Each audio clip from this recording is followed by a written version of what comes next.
एक सुंदर मुकुट देखा जो जरासंध का था, जिसे पांडवों ने मारा और उसका धन ले आए। जैसे ही राजा परीक्षित ने उस मुकुट को पहना, कलयुग उसमें बैठ गया।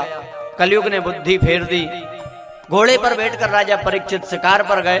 समीक ऋषि के आश्रम के सामने पहुंचे और घोड़े पर बैठे बैठे कहा, मुझे प्यास लगी है, पानी पिलाओ, मैं तुम्हारा राजा हूं। राजा की सेवा करना प्रजा का कर्तव्य है। रोज घोड़े से उतरकर प्रणाम करते थे, पर आज कलयुग ने बुद्धि खराब की है राजा परीक्षित की। समीक ऋषि ध्यान में बैठे, नहीं सुना। बोले ध्यानी बनते हो? अभी देखता हूं कितने बड़े ध्यानी हो। घोड़े से उतरकर अपने धनुष से मरा हुआ सर्प उठाया। राजा परीक्षित ने समीक ऋषि के गले में डाल दिया। आगे बढ़ गए, अपमान कर दिया एक संत का। ये सारी घटना एक शिष्य देख रहा था। उस शिष्य ने जाकर समीक ऋषि के बेटे श्रृंगी ऋषि को सुनाया कि तुम्हारे पिता का अपमान एक राजा ने मरा हुआ सर्प डालकर कर दिया है। श्रृंगी ऋषि को क्रोध आया, जो कोसी की नदी के किनारे खेल रहे थे। और जब बात सुनी तो उसी नदी में स्नान किया, हाथ में जल लिया और श्राप दिया। क्या? इति लंघित मर्यादम तक्षकः सप्तमे हनि। जिसने मर्यादा तोड़ी है, अरे संत को तो प्रणाम किया जाता है, मरा हुआ सर्प डालकर अपमान। मैं श्राप देता हूं। दक्ष्यति स्म कुलांगारम चोदितो में तद्द्रोहम। आज से 7वें दिन तक्षक नाग डसेगा और उस राजा की मृत्यु हो जाएगी। लौट कर आए, पिता के चरणों में बैठकर श्रृंगी ऋषि रोने लगे। समीक ऋषि ने नेत्र खोले, क्या बात है? बोले पिताजी, मुझे धिक्कार है। क्यों? एक राजा आपका अपमान करके चला गया और मैं खेलता रहा, पर मैंने भी ऐसा दंड दिया है, वो राजा याद रखेगा। क्या दंड दिया बेटा?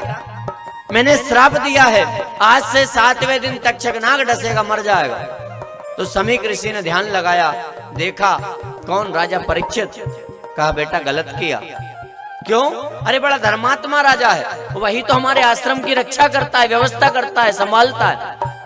आज कलयुग ने उसकी बुद्धि को खराब कर दिया, उसने अपमान कर दिया। पर संतों को क्रोध शोभा नहीं देता। श्राप तो दे दिया है, तो जाके सावधान भी कर दो। तो गोरमुख नामक शिष्य को भेजा। गोरमुख नामक शिष्य ने आकर राजा परीक्षित से कहा, राजन अपने कल्याण का साधन कर लो, श्राप मिल गया है, 7 दिन का समय है। और राजा परीक्षित ने जैसे ही मुकुट उतारा, आंख में आंसू आ गए, मैंने ये क्या किया? और जिस शरीर से एक संत का अपराध हुआ है, इस शरीर को तो मैं एक क्षण नहीं रखना चाहता, 7 दिन क्यों दे दिए? तो उस गोरमुख शिष्य ने कहा, किस्मत वाले हो राजन, तुम्हें पता लग गया है कि 7 दिन का समय तुम्हारे पास है, तो कल्याण का साधन कर लो। क्यों? बड़े भाग मानुष तन पावा, ये दुर्लभ मनुष्य शरीर है, हा? कल्याण के लिए मिला है। राजा परीक्षित ने जब ये सुना, और आपको बता दें केवल 2 पात्र ऐसे हैं भागवत में जिन्हें अपनी मौत का पता लग गया था। एक राजा परीक्षित, तो सुखदेव जी का संग किया, पार हो गए। दूसरा है कंस, जिससे आकाशवाणी ने कह दिया था काल जन्म ले चुका है, पर वो कंस नहीं संभला और मारा गया। राजा परीक्षित ने तुरंत राज्य छोड़ा, जन्मेजय को राजा बनाया, गंगा के किनारे आमरण अनशन लेकर बैठ गए, घोषणा करवा दी, ऐसा कोई संत महात्मा जो 7 दिनों में मुझे मोक्ष दिला दे तो आसन पर आकर बैठ जाए। बड़े बड़े संत महात्मा वहां आ गए, खुद व्यास जी भी थे। हाँ? राजा परीक्षित को सलाह भी मिली, सबने सलाह दी अलग अलग। हाँ? योगी कहे तू योग कर, तपसी कहे तप से मरो, पंडित कहे तू यज्ञ कर, साधु कहे तीरथ करो, भोगी कहे तू भोग कर, भोग मिलता भाग से, त्यागी कहे सब त्याग दे, भोग को वैराग से। सबने अलग अलग सलाह दी, पर राजा परीक्षित ने कहा गारंटी लो तो करूंगा। गारंटी किसी ने नहीं ली। तड़प उठे राजा परीक्षित, मेरे पास 7 दिन का समय है, आंख में आंसू है, ऐसा कोई संत सदगुरु नहीं है जो मेरा कल्याण कर दे।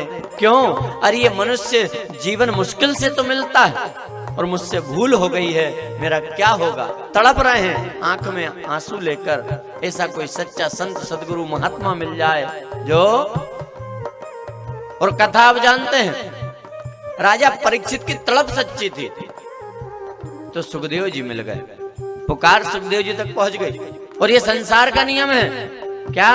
यदि चेला सच्चा है तो गुरु भी सच्चा मिलेगा।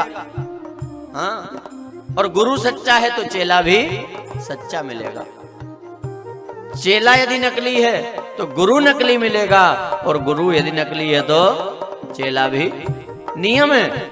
हाँ, सच्ची तड़प है राजा परीक्षित, आंख में आंसू भरकर तड़प रहे हैं और पुकारते हैं ऐसा कोई संत सतगुरु मिल जाए जो